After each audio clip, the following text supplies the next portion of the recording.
जय Hind cadets. I am Prathamesh Ranjani और मैं आप सभी का डिफेंस वाला के इस अमेजिंग प्लेटफॉर्म के ऊपर बहुत बहुत स्वागत करता हूं। अदम्य, अविजित और आजीवन स्वतंत्र, यहां पर मैं बात कर रहा हूं भारत के ग्रेटेस्ट वॉरियर महाराणा प्रताप की, जिन्होंने अपने जीवन में न जाने कितनी विषम परिस्थितियों का सामना किया, न जाने कितना संघर्ष किया, पर कभी भी हार नहीं मानी। अपने जीवन के अंतिम क्षण तक वो सर उठा के खड़े रहे, संघर्ष करते रहे, पर अपने घुटने नहीं टेके, कभी भी हार नहीं मानी। अब आज मैं महाराणा प्रताप की बात आपसे क्यों कर रहा हूं? बिकॉज मैं जानता हूं कि आप में से बहुत सारे कैंडिडेट्स ऐसे हैं जो कि हार मानने के बारे में सोच रहे हैं, जिन्हें लगता है कि इतने कम दिनों में इस एग्जामिनेशन की प्रिपरेशन कैसे की जाए।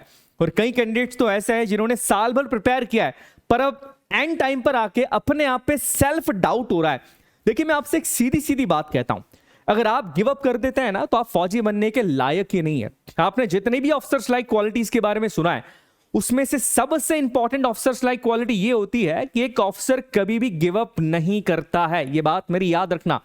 आपको लगता है कि एक ऑफिसर के अंदर सिर्फ 15 ऑफिसर्स लाइक क्वालिटी होती, बट ऐसा नहीं है। इन 15 के अलावा भी बहुत सारी ऑफिसर्स लाइक क्वालिटी होती है उस व्यक्ति के अंदर जो कि आर्म फोर्सेस के अंदर एक सैन्य अधिकारी बनने की क्षमता रखता है। और उसमें एक सबसे बड़ी क्वालिटी होती है कि वो कभी भी गिव अप नहीं करता है।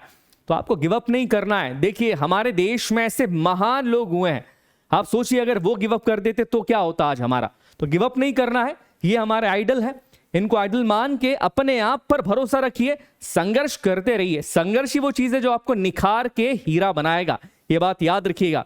चलिए आज के लेक्चर की शुरुआत करते हैं। 30 डेज के अंदर आपको क्या स्ट्रेटेजी फॉलो करनी है आपकी एनडीए एग्जामिनेशन के लिए, हम इसके बारे में डिटेल में बात करेंगे। हम उन इंपॉर्टेंट टॉपिक्स के बारे में बात करेंगे जो कि आपको सबसे पहले करना चाहिए। मैं हर सब्जेक्ट के टॉपिक्स की बात करने वाला हूं यहां पर। इसके बाद आप में से बहुत सारे स्टूडेंट्स ऐसे हैं जिनको सबसे बड़ी प्रॉब्लम आ रही है कि रिवीजन कैसे किया जाए, हम उसके बारे में भी बात करेंगे। मेजरली हम रिवीजन की 3 टेक्निक्स के बारे में बात करेंगे कि इन 3 टेक्निक्स के थ्रू आप बहुत अच्छे से रिवीजन कर सकते हैं। और ये जो टेक्निक है, ये इन 30 डेज के अंदर उन बच्चों को भी अपनानी है जो कि पहली बार इस एग्जामिनेशन की तैयारी कर रहे हैं, या इससे पहले एग्जामिनेशन की तैयारी की तो है बट बहुत सीरियस नहीं थे। अब लास्ट टाइम पर आकर रियलाइज हो रहा है कि अभी तक पढ़ा नहीं है, अब लास्ट में क्या करें। अब इन सारी चीजों के बारे में बात करेंगे, पर पहली बात मैं अगेन आपको फिर से ये बात बोल देता हूं, घबराना नहीं है, अपने आप पर भरोसा रखिए। You all are warriors. चलिए शुरू करते हैं। देखिए, एनडी के पैटर्न आप लोगों को सभी को पता है, बट इस पैटर्न के अंदर इस एग्जाम को क्लियर करने का राज छुपा हुआ है। आप सभी जानते हैं कि एनडीए के अंदर मेजरली आपके 2 पेपर्स होते हैं। एक पेपर होता है आपका मैथमेटिक्स का, दूसरा होता है आपका जीएटी का। अब कई बच्चे गलती ये करते हैं कि वो सिर्फ मैथमेटिक्स के ऊपर ज्यादा ध्यान दे देते हैं, और कई बच्चे मिस्टेक करते हैं कि वो सिर्फ जीएटी के ऊपर ध्यान देते हैं। अब जो बच्चे जीएटी के ऊपर ध्यान देते हैं वो मैथमेटिक्स का सेक्शनल कट ऑफ भी नहीं निकाल पाते, और कई बच्चे ऐसे होते हैं जो मैथमेटिक्स के ऊपर ध्यान देते हैं बट वो जीएटी को नहीं क्लियर कर पाते। अब दोनों के लिए आपको एक बात समझनी है। देखिए, मैथमेटिक्स की अगर बात की जाए तो मैथमेटिक्स के टोटल मार्क्स यहां पर 300, और वहीं पे अगर मैं जीएटी की बात करूं तो जीएटी में टोटल 600 मार्क्स होते हैं, जिसमें से 200 मार्क्स आपको अकेला इंग्लिश सब्जेक्ट दे देता है। तो आपको देखिए यहीं से एक चीज समझनी पड़ेगी कि आप ये गलती मत करना जो एंड टाइम पर बच्चे करते कि मैं सिर्फ यही पढ़ने वाला हूं, मैं सिर्फ जीएटी ही करूंगा, या मैं सिर्फ मैथमेटिक्स ही पढ़ूंगा। अगर आप ये गलती कर रहे हैं तो आप समझ जाइए कि आपका सिलेक्शन नहीं हो सकता है, आप रिटर्न क्लियर नहीं कर पाएंगे, पॉसिबल नहीं है आपके लिए। इस बात को समझिएगा। और मैं खासकर उन बच्चों के लिए कहना चाहूंगा जिनका मैथमेटिक्स कमजोर है। देखिए, अभी भी समय है, मुझे पता है कि अभी भी आप लोग जो है मैथमेटिक्स पे ज्यादा ध्यान नहीं दे रहे हैं। ये गलती मत कीजिए, ये गलती आपको आगे जाके बहुत ज्यादा भारी पड़ेगी। आपको मैथमेटिक्स पे ध्यान देना पड़ेगा, मैथ्स बहुत ज्यादा इंपॉर्टेंट है एनडीए एग्जामिनेशंस के लिए, बट साथ में ये भी ध्यान रखिएगा जीएटी भी उतना ही इंपॉर्टेंट है। जीएटी का एक क्वेश्चन आपको 4 मार्क्स देता है, इस बात का ध्यान रखिए। तो ये पहली बात। अब आगे की हम बात करें कि अगर आप इन 30 डेज के अंदर इस एग्जामिनेशन की प्रिपरेशन कर रहे हैं तो मोस्ट इंपॉर्टेंट टॉपिक्स क्या है हर सब्जेक्ट के। हम हर सब्जेक्ट के मोस्ट इंपॉर्टेंट टॉपिक्स की बात करते हैं। सबसे पहले शुरुआत करते हैं मैथमेटिक्स से। मैथमेटिक्स एक ऐसा सब्जेक्ट जो एनडीए के लिए बहुत जरूरी है। एक वर्ड होता है ना, एसेंशियल, किसके बिना काम ही नहीं चल सकता। मैथमेटिक्स भी एनडीए के लिए वही है, एसेंशियल। मैथमेटिक्स को अगर आपने नहीं क्लियर किया तो आप इस एग्जामिनेशन के रिटर्न को क्लियर नहीं कर सकते, पॉसिबल नहीं है। कई समय से मैं देख रहा हूं कि बच्चे एनडीए के अंदर मैथमेटिक्स के अंदर बड़े कमजोर होते हैं, बट जीएटी के अंदर बहुत अच्छे होते हैं। एग्जामिनेशन वो देकर आते हैं, पेपर उनका बड़ा अच्छा जाता है, पर बाद में पता लगता है कि मैथमेटिक्स का सेक्शनल कट ऑफ ही वो नहीं निकाल पाए। अगर आप उन बच्चों की कैटेगरी में आ रहे हैं तो प्लीज ये मेरी रिक्वेस्ट होगी आप लोगों से, और एक वार्निंग भी होगी आप लोगों के लिए कि आप मैथमेटिक्स पे ध्यान दीजिए, ये बहुत ज्यादा इंपॉर्टेंट है।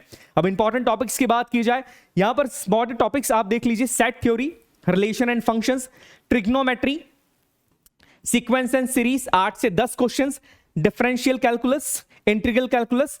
यहां पर बहुत सारे इंपॉर्टेंट टॉपिक्स दिए गए हैं, बट याद रखिएगा ये सारे इंपॉर्टेंट टॉपिक्स ही आपके एग्जामिनेशन के लिए बहुत जरूरी हैं। आप सबसे पहले इन टॉपिक्स से शुरुआत कीजिएगा, और इन टॉपिक्स से जब आप शुरुआत करते हैं तो दो बातों का ध्यान रखना है। आपको शुरुआत में उस टॉपिक को उठाना है जिसके बारे में आप थोड़ा बहुत जानते हैं, जिसको आपने थोड़ा बहुत पढ़ा है। एकदम से इन टॉपिक्स में से सबसे डिफिकल्ट टॉपिक के ऊपर मत चले जाइएगा। देखिए एक चीज होती है साइकोलॉजी के अंदर कि अगर आप बहुत मुश्किल चीज से शुरुआत करते हैं ना तो आप बहुत जल्दी गिव अप कर देंगे, बिकॉज आपका कॉन्फिडेंस बिल्डअप नहीं होता है। मैं इसको आपको एक एग्जांपल के थ्रू समझाता हूं। मान लीजिए कि आपने ट्रिग्नोमेट्री कभी पढ़ा ही नहीं है, और आप क्या करते हैं कि आप इन टॉपिक्स में से सबसे पहले ट्रिग्नोमेट्री को करना ही शुरू कर देते हैं। पहले दिन आप देखते हैं कि पहले दिन आपसे क्वेश्चंस बन ही नहीं रहे हैं। अब जब क्वेश्चन नहीं बनते तो आपका खुद का कॉन्फिडेंस धीरे धीरे धीरे धीरे लूज होने लगता है। ये सही बात नहीं है। तो मेरी इस बात को ध्यान रखिएगा कि आप इस बात का ध्यान रखिए, इन मोस्ट इंपॉर्टेंट टॉपिक्स में से सबसे पहले आप इजी टॉपिक्स को करिएगा। उन टॉपिक्स को तो करना ही है जिनका वेटेज ज्यादा है, और ये सारे वही टॉपिक्स हैं, बट शुरुआत कीजिएगा इजी टॉपिक से, उसके बाद धीरे धीरे डिफिकल्ट टॉपिक्स के ऊपर जाइएगा। नंबर 2, बड़ी इंपॉर्टेंट चीज है मैथमेटिक्स के लिए फॉर्मूलाज बड़े इंपॉर्टेंट होते हैं। आप लोग डायरेक्टली अभी किसी ट्रिक पे मत जाइएगा कि हर क्वेश्चन को मैं सिर्फ ट्रिक से सॉल्व कर दूंगा। देखिए फॉर्मूलाज बड़े इंपॉर्टेंट है। फॉर्मूला आपको तब काम में आते हैं जब आप किसी क्वेश्चन के अंदर अटक जाएंगे, तब उस अटकने से ना वो क्वेश्चन ही, वो जो फॉर्मूला है वही आपको बाहर निकाल के लेकर आएगा। देखिए मैथमेटिक्स बहुत ज्यादा इंपॉर्टेंट है। अब आपको 30 दिनों में कैसे करना है, एक प्रॉपर प्लान सेट कीजिएगा। टोटल टॉपिक्स को डिवाइड कीजिए कि 30 दिनों के अंदर में कौन कौन से टॉपिक्स करने वाला हूं। हर दिन कंसिस्टेंसी के साथ उन टॉपिक्स को करिए। बेसिक फॉर्मूलाज को रिवाइज कीजिएगा। एक नियम बना लीजिए, रात को सोने से पहले जितने भी फॉर्मूलाज आपने पढ़े हैं उन सारे फॉर्मूलाज को रिवाइज कीजिएगा। ये भी याद रखना, जो भी टॉपिक आप करते जा रहे हो ना, उसका बेसिक फॉर्मूला ध्यान रखो, और उसके बाद उसके ट्रिक्स को भी ध्यान रखना। देखो बहुत इंपॉर्टेंट चीज है, मैथमेटिक्स को क्लियर करना बहुत जरूरी है, इस बात को समझ जाइएगा। चलिए इसके बाद हम दूसरे सबसे इंपॉर्टेंट सब्जेक्ट की तरफ बढ़ते हैं, जो कि है हमारा इंग्लिश। अब इंग्लिश कितना इंपॉर्टेंट है इस बात का अंदाजा आप सिर्फ इस चीज से लगा सकते हैं कि जीएटी के 600 मार्क्स में से 200 मार्क्स इंग्लिश कैरी करता है। पर इंग्लिश बहुत सारे कैंडिडेट्स के लिए बहुत बड़ी समस्या है। अब 30 दिनों के अंदर इंग्लिश को कैसे इंप्रूव किया जाए, देखिए मैं यहां पर आपसे प्रैक्टिकल बात करूंगा कि क्या हो सकता है। अगर आपकी रीडिंग स्किल बहुत अच्छी है ना, मतलब आप लंबे समय से न्यूज़पेपर पढ़ रहे हैं या आपको नॉवेल्स पढ़ने का शौक है, तो आपके लिए एनडीए का जो इंग्लिश है वो बहुत ज्यादा मुश्किल नहीं होने वाला है। बिलीव मी, अगर आपकी रीडिंग स्किल बहुत अच्छी है तो आप आसानी से 20 to 25 क्वेश्चंस को अटेम्प्ट कर लेंगे। बट उन बच्चों का क्या जिनकी रीडिंग स्किल अच्छी नहीं है, 30 दिनों में क्या किया जाए? देखिए दो चीजें सबसे इंपॉर्टेंट है इंग्लिश के पेपर में। नंबर 1 आपका होता है वोकैब। अब 30 दिनों के अंदर वोकैब को सडनली इंप्रूव कर देना ये थोड़ा सा मुश्किल है, बट आपको एक नियम बनाना है कि रोज कम से कम 50 न्यू वर्ड्स आपको करना ही है। 50 वोकैब के वर्ड्स आपको करना ही है। 50 वर्ड्स बहुत ज्यादा नहीं है। आप में से बहुत सारे बच्चे बोलेंगे कि सर ये तो बहुत मुश्किल है। ये मुश्किल नहीं है, आप समझिएगा, अगर मुश्किल है भी तो आपको करना पड़ेगा। You have to do that. अगर इतना आसान होता तो हर कोई इस एग्जामिनेशन को क्रैक कर लेता, तो ये आपको करना ही है। दूसरी चीज, ग्रामर के रूल्स को आपको याद रखना है, जो कि बेसिक रूल्स है। आई न्यू 30 दिनों के अंदर ग्रामर के रूल्स को करना इतना आसान नहीं होगा कि आप एकदम फ्लुएंट हो जाएंगे, बट बिलीव मी धीरे धीरे धीरे जब आप प्रैक्टिस करते जाएंगे ना, जितनी ज्यादा हो सके उतनी ज्यादा प्रैक्टिस कीजिए। प्रैक्टिस करते जाइए, ग्रामर्स के रूल्स को ध्यान रखिएगा। आप प्रोनाउन की बात कर लीजिए, प्रीपोजिशन की बात कर लीजिए, कंजंक्शन की बात कर लीजिए, एडजेक्टिव्स की बात कीजिए। ये कुछ ऐसे टॉपिक्स हैं जिनसे रिलेटेड क्वेश्चंस पूछे ही जाते हैं, तो ये बात आपको ध्यान रखना है। बेसिक रूल्स को याद रखिएगा, और बिलीव मी आप जैसे जैसे प्रैक्टिस करते जाएंगे ना, आसानी से इंग्लिश भी आपके लिए बहुत ज्यादा ईजी हो जाएगी। इसके बाद इडियम्स एंड फ्रेजेस को करिएगा, इसके क्वेश्चंस पूछे ही जाते हैं। देखिए पहले उन सेक्शंस के ऊपर ध्यान दो जो कि काफी आसान है। आसान होने के साथ साथ जिनसे क्वेश्चंस पूछे ही जाते हैं और पूछे जा रहे हैं, तो एटलीस्ट आप एक सेफ स्कोर को लेकर तो आ ही सकते हो। बस क्या नहीं करना है, घबराना नहीं है, सारी चीजें सही तरीके से हो जाएगी। अपने ऊपर भरोसा रखना बेटा, सिर्फ अपने ऊपर विश्वास रखना।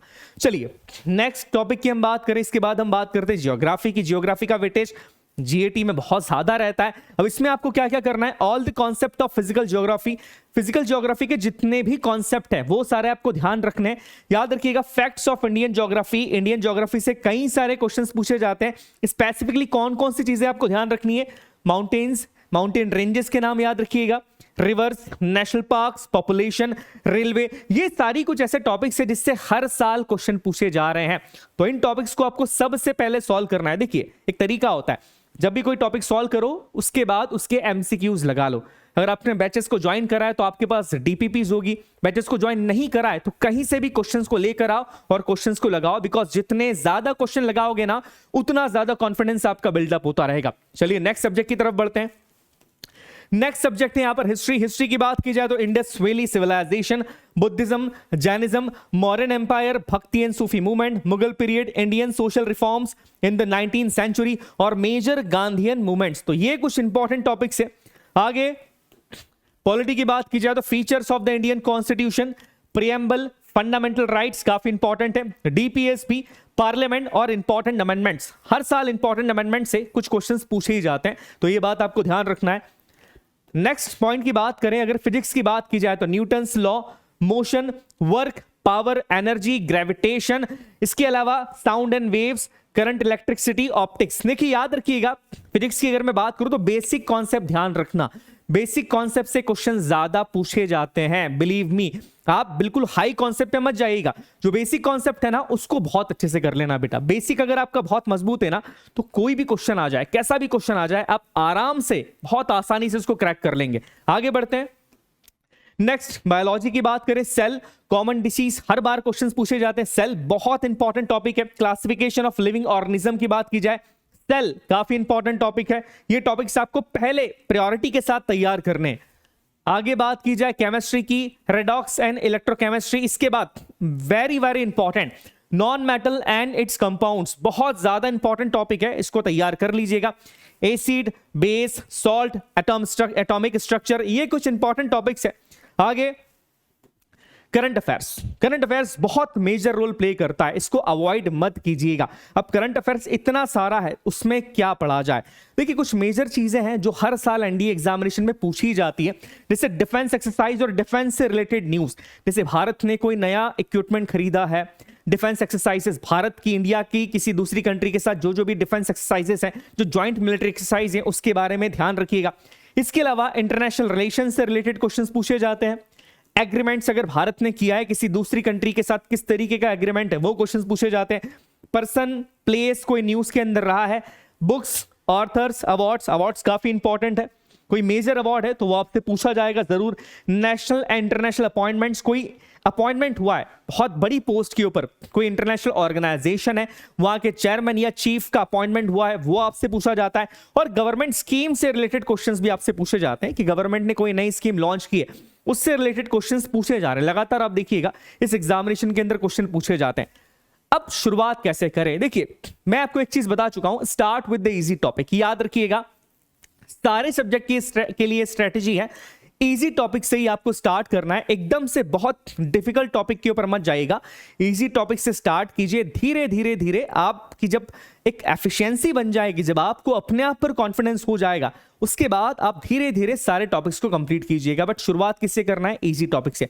दूसरी चीज, अगर अभी तक पीवाईक्यू नहीं लगाए हैं तो एक बार देख लो, इंपॉर्टेंट है। कई बार क्या होता है, एग्जैक्टली पीवाईक्यू भी याद आते हैं, और कई बार यह भी होता है कि पीवाईक्यू से आपको एक अंदाजा लग जाएगा कि किस तरह के क्वेश्चंस पूछे जा रहे हैं। पीवाईक्यूज आपको जरूर लगाने। उसके बाद mock test, this is really really really important. मैं हमेशा से इस बात पे बिलीव करता हूं कि मॉक टेस्ट के बिना किसी भी एग्जामिनेशन को, कॉम्पिटिटिव एग्जामिनेशन को क्रैक नहीं किया जा सकता। शुरुआत में कम नंबर आएंगे मॉक टेस्ट के अंदर, बट धीरे धीरे प्रिपरेशन जब आप करते जाओगे ना तो आपके नंबर्स लगातार बढ़ते रहेंगे, बिलीव मी।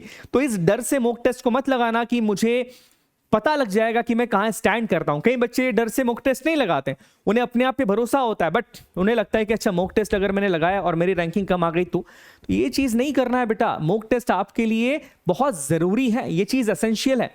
और पता ही है आपको कि अगर मॉक टेस्ट आप नहीं लगाओगे तो एग्जामिनेशन के अंदर जो प्रेशर आप फील कर रहे हो, वो प्रेशर आप रियल सिचुएशन में पहले, एग्जाम से पहले फील कर ही नहीं पाओगे। दैट्स वाई मॉक टेस्ट आपको लगाना है। रणभूमि मॉक टेस्ट लॉन्च कराए हम लोगों ने, जिसमें आपको एग्जैक्टली उसी तरीके के क्वेश्चंस दिए जा रहे हैं जो कि यूपीएससी का एनडीए का पैटर्न है। इसके बाद मैं बात करूं, आपने इंपॉर्टेंट टॉपिक्स लगा लिए, पॉसिबल हो सके तो एनसीईआरटी के एग्जाम्पल्स को कर लीजिएगा। याद रखिएगा मैं क्वेश्चंस की बात नहीं कर रहा हूं, बट एटलीस्ट एग्जाम्पल्स को जरूर कर लेना। अगर टाइम आपको मिले तो आप कर लीजिएगा ये। बहुत इंपॉर्टेंट चीज है बेटा, ये बहुत ज्यादा इंपॉर्टेंट है। अब बात करते हैं रिवीजन की, कि पढ़ तो लिया है, रिवाइज कैसे करें। देखिए रिवीजन के लिए 3 मेजर टेक्निक्स की हम यहां पर बात करेंगे। सबसे पहला है माइंड मैप। अगर आपने अभी तक नोट्स नहीं बनाए हैं या आपने नोट्स बना भी लिए है ना, उन नोट्स के माइंड मैप्स तैयार करना शुरू कीजिएगा। माइंड मैप्स क्या होते हैं, आई होप आप लोगों को पता होगा कि आप उस पूरे टॉपिक के कुछ इंपॉर्टेंट कीवर्ड्स को अलग अलग तरीके से कनेक्ट करते जाते हैं। इस तरीके से जब आप माइंड मैप बनाते हैं ना, तो आपको उस पूरे टॉपिक को पढ़ने की जरूरत नहीं पड़ती है। लास्ट टाइम जब आप रिवाइज करेंगे, याद रखिएगा रिवीजन का मतलब ये नहीं होता कि आपने एक बार रिवाइज कर दिया। इन 30 दिनों में कम से कम 3 से 4 बार आपको चीजों को रिवाइज करना है। अगर आप पूरे नोट्स को रिवाइज करने बैठेंगे तो ये पॉसिबल नहीं होगा। दैट्स वाई ये जरूरी है कि माइंड मैप्स बनाइए, हर टॉपिक के माइंड मैप्स बनाइए, ताकि रिवीजन के अंदर आपको आसानी हो जाए। ये बहुत जरूरी है, याद रखिएगा, ये बहुत ज्यादा जरूरी है बेटा। नेक्स्ट पॉइंट की बात करें, टेक्निक होती है जिसे टीचिंग टेक्निक कहा जाता है। अगर आप अपने दोस्तों के साथ मिलकर पढ़ाई करते हैं या ग्रुप स्टडी करते हैं सीरियसली, तो इससे आपको बहुत फायदा होने वाला है। इन 30 डेज के अंदर आप ट्राई कीजिए कि आप जो टॉपिक्स आपने पढ़ लिए वो किसी दूसरे को पढ़ाने की कोशिश कीजिए, उसको टीच कर रही है।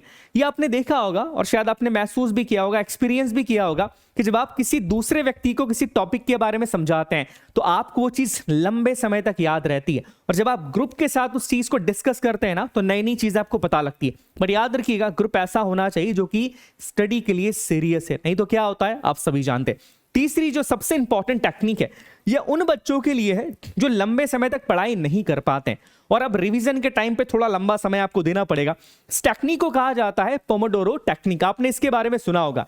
इस टेक्निक में यह किया जाता है कि एक टाइम लिमिट आप सेट कर लेते हैं। मान लीजिए आपने सेट किया है कि अब अगले 25 मिनट तक मैं सिर्फ पढ़ाई करूंगा। उस अगले 25 मिनट तक आप अपने मोबाइल फोन को दूर रख देते हैं, आपका ध्यान सिर्फ आपकी स्टडी में होता है। ट्राई कीजिएगा, अगर आप 25 मिनट नहीं कर सकते तो 20 मिनट करिए और 25 मिनट के बाद आप 5 मिनट का ब्रेक लेते हैं। 5 मिनट के ब्रेक में आपको जो म्यूजिक सुनना है वो करिए, अपने फोन को चेक कीजिए। बट उसके बाद उस 5 मिनट के बाद अगेन 25 मिनट या 20 मिनट जो भी आपने तय किया है, उस टाइम में आप सिर्फ स्टडी कीजिए। देखिए इस तरीके से आप बहुत लंबे समय तक स्टडी कर पाएंगे और आपका फोकस भी डाइवर्ट नहीं होगा। ये बहुत अच्छी टेक्निक है और साइकोलॉजिकली ये प्रूफ टेक्निक है कि इससे आपकी जो रिवीजन की क्षमता है और आपकी जो लर्न करने की क्षमता है वो बढ़ जाती है। तो ये बात का आपको ध्यान रखना है। इसके बाद कुछ और पॉइंट याद रखिएगा। इन 30 डेज के लिए आप एक प्रॉपर प्लानिंग कीजिए, सब्जेक्ट्स को डिवाइड कीजिए। मैं नहीं बताऊंगा कि कौन सा सब्जेक्ट पहले करना है, कौन सा बाद में करना है, ये आपके ऊपर है। देखिए हर बच्चे की स्ट्रेटजी अलग अलग होती है, हर बच्चे का टाइम टेबल अलग अलग होता है। तो यहां पर मैं आपको एक्जैक्टली टाइम टेबल भी नहीं बताऊंगा, बट एक प्रॉपर प्लानिंग आपको करनी है और कंसिस्टेंसी मेंटेन करिएगा। ये नहीं कि एक दिन पढ़ाई कर ली, 2 दिन पढ़ाई कर ली, उसके बाद नहीं कर पाया, ये चीज आपको नहीं करनी है। दूसरी चीज, स्मॉल टारगेट्स को ही रखिएगा। कोई भी बच्चा ये मत सोचना कि आज मैं 4 चैप्टर कंप्लीट कर दूंगा या 3 टॉपिक्स ही कंप्लीट कर दूंगा, ये पॉसिबल नहीं है। स्मॉल टारगेट्स को सेट कीजिएगा कि आज मैं इतने टॉपिक्स को तो नहीं, बट हाँ मैं इतने टॉपिक को कंप्लीट कर लूंगा। जब आप स्मॉल टारगेट्स को सेट करते हैं ना, तो आप बहुत अच्छे तरीके से उस टॉपिक के ऊपर अपनी कमांड को भी बना पाओगे और आपको खुद पे एक डिसअपॉइंटमेंट नहीं होगा। धीरे धीरे धीरे आप क्या करोगे, उन सारे टॉपिक्स को कंप्लीट कर लोगे। तो ये याद रखना, कोई भी पहले दिन बहुत बड़ा टारगेट मत रख लेना, ये बहुत बड़ी गलती होती है। इसके बाद 100 बुक 1 टाइम और 1 बुक 100 टाइम्स। इन 30 दिनों के अंदर जिन बच्चों ने अभी स्टडी कर ली है, वो ये मत करिएगा कि कोई नई बुक लेकर आ गए हैं, कोई नए नोट्स मिल गए हैं तो उनको पढ़ना शुरू कर दिया है। जो बुक आपने पढ़ी है उसी बुक को आप 100 बार पढ़िए। ये याद रखिएगा, 100 बार पढ़िए एक बुक को, ना कि 100 बुक को एक एक बार पढ़िए। ये बहुत गलत चीज होती है। एक बुक के ऊपर भरोसा रखिए और उस बुक को एटलीस्ट आप पढ़ते जाइए, रिवाइज करते जाइए। लास्ट टाइम के ऊपर किसी नए बुक के ऊपर रिलाय मत करना, बहुत गड़बड़ हो जाएगी, आप खुद कंफ्यूज हो जाओगे। उसके बाद कुछ इंपॉर्टेंट पॉइंट्स है जो इन 30 डेज में आपको ध्यान रखना है। ईट हेल्दी, अच्छे से खाना, ये बहुत जरूरी है, बिकॉज आपका जो माइंड है उसका सीधा कनेक्शन होता है आपकी बॉडी से। पता है ना, माइंड, बॉडी एंड सोल, ये तीनों का एक कनेक्शन होता है। अगर आपने अच्छा नहीं खाया, आपकी हेल्थ अच्छी नहीं रही, तो आपका पढ़ने में मन नहीं लगेगा। तो ईट हेल्दी, प्रॉपर स्लीप लीजिए। कई बच्चों को ये समस्या होती है कि वो सिर्फ रात में पढ़ाई कर पाते हैं। अब ये चीज मत करना, अब दिन में पढ़ना शुरू कर दो। क्यों? क्योंकि आपका जो एग्जामिनेशन का टाइम है वो दिन का है। अगर दिन में आपने पढ़ाई नहीं करी तो पॉसिबिलिटीज बहुत ज्यादा है कि जब आप एग्जामिनेशन देने जाओगे ना, तो आपका जो माइंड है वो उस समय पर स्लीपिंग मोड के अंदर होगा। क्यों? क्योंकि उस टाइम पर तो आप सोते हो। तो ये चीज याद रखिएगा, प्रॉपर स्लीप लीजिए, 7 से 8 घंटे की स्लीप लीजिए, ये बहुत जरूरी है। और आउटडोर एक्टिविटी भी करो, थोड़ा सा बाहर खेलो, दोस्तों के साथ घुलो मिलो, हमेशा नहीं, इन बिटवीन कुछ टाइम फ्रेम के बाद आपको एक्टिविटीज करनी है, जरूरी है। आपके माइंड को हेल्दी बनाने के लिए चीज जरूरी है कि आप कुछ फन एक्टिविटी करिए, सोशल एक्टिविटी करिए, दोस्तों से मिलिए, बातचीत करिए, ये बात बहुत जरूरी है। तो ये किन कुछ चीजों का ध्यान आपको रखना है एंड बिल्कुल भी घबराना नहीं है। 30 डेज है तो क्या हुआ, आप अपने ऊपर भरोसा रखिए और आप आसानी से इस एग्जामिनेशन के रिटन पार्ट को क्रैक कर सकते हैं। चलिए, मैं आप सभी को बेस्ट ऑफ लक बोलता हूं। जय हिंद, जय भारत।